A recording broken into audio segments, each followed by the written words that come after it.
Hello, my name is Brian Connors. The reason I'm making this video is because Shira Connors was sexually abused by her stepfather. She told me this when we were on an Easter car trip in 2003. My immediate response in my head was, I better handle this the best way that I can. And what I said to her is that something about the police. I wanted to know why she was telling me this and hadn't told the police. And she said the police don't care. I found that hard to believe. Then she said nobody cares. I didn't even think about that because I was still thinking about the police not caring. I found out that the police that she's talking about, she's right. They don't they don't do things right. They threatened my life, and they must have made her feel afraid too, because before they threatened my life, she was telling me that she was going to deny that she had ever told me that she had been sexually abused by her stepfather, because she was afraid that they were going to do something to me.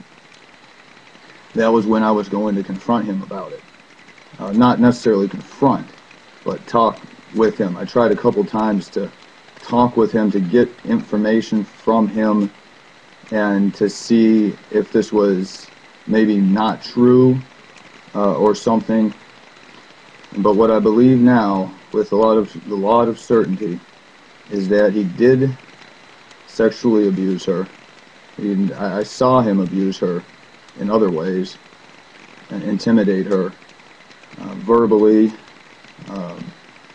etc.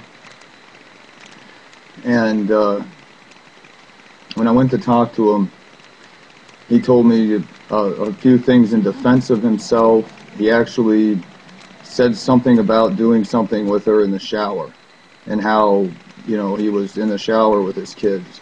But I don't know why he said that, because I hadn't said anything about that. She hadn't said anything about a shower to me. All she told me is exactly what he had made her do, not where he made her do it. So I don't know, he was probably trying to confuse the issue or something. Or he just didn't know what she had told me, or what she hadn't told me. She got really hysterical when I went to talk to him and nothing came out of it. And then I tried to go to talk to him again. That's when she got scared and expressed to me very much with all of her ability that she did not want me going back over there. And finally, when she got me alone, she told me, quote, "Do you know what they're going to do to you?" I found that hard to take in also.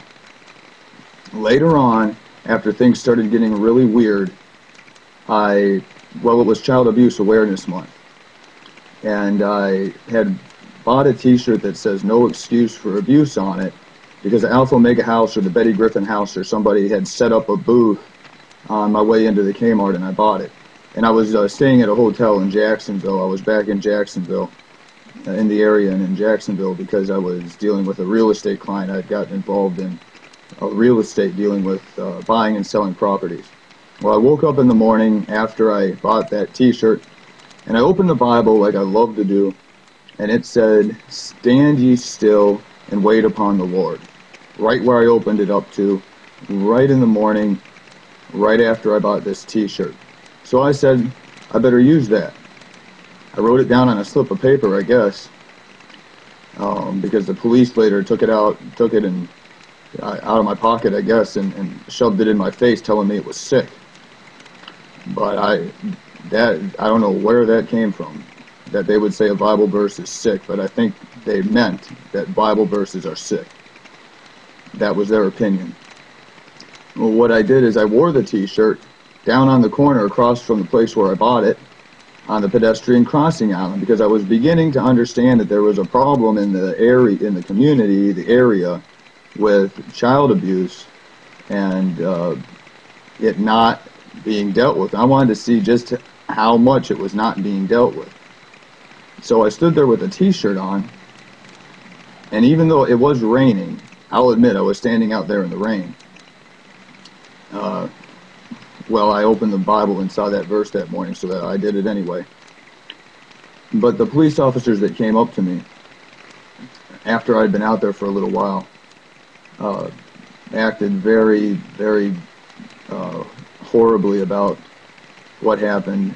They threatened to kill me. They also falsely imprisoned me. They got mad at me. They got offended. And I don't know why. I was only trying to be polite to them. They took me to jail, falsely imprisoned me, and the day afterwards, they let me out. Now, I had been totally shocked because I hadn't committed any crimes and was in jail. And I was so shocked by what they had done to me. And what they had done to me is obviously the same sort of thing that they had done to Shira to make her realize that they were in control and that she was not. Well, I felt what they had put her through when I was in that jail cell because I hadn't committed any crimes. And yet, I was being locked up, confined, and the abuse was not being addressed. I was down on my knees praying in the jail cell that the Holy Spirit, when I went before the judge the next day, would cause me to speak, because I had been falsely imprisoned, what I should speak before the judge, and I made a point not to think about it, because it says in the Bible, don't consider what you're going to say when you're delivered up to judges, etc., for my name's sake. And I was trying to expose sexual abuse that I knew about, which wasn't being addressed, which is a Christian thing to do, and so it was for his name's sake, and I was falsely accused and put in prison. So I did what it says the Holy Spirit, how to do this with the Holy Spirit. Let the Holy Spirit speak through you. Do not think about what you're going to say, because the Holy Spirit will give you the words to say in that hour. Well, when I went before the judge, I said, I'm not going to tell anybody about this, but I didn't do anything wrong.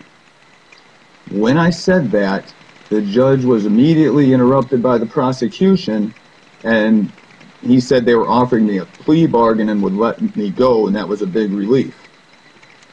So I took it. But I understood it was with the condition that I wouldn't tell anybody about this.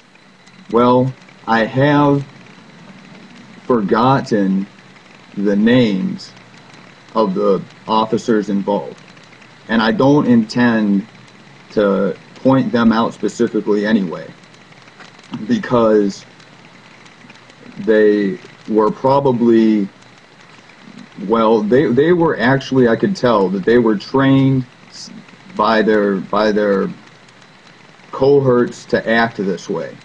They were all, honestly, they were short, mostly, and there was like 5 or 6 of them, and I don't know if they themselves knew what they were doing.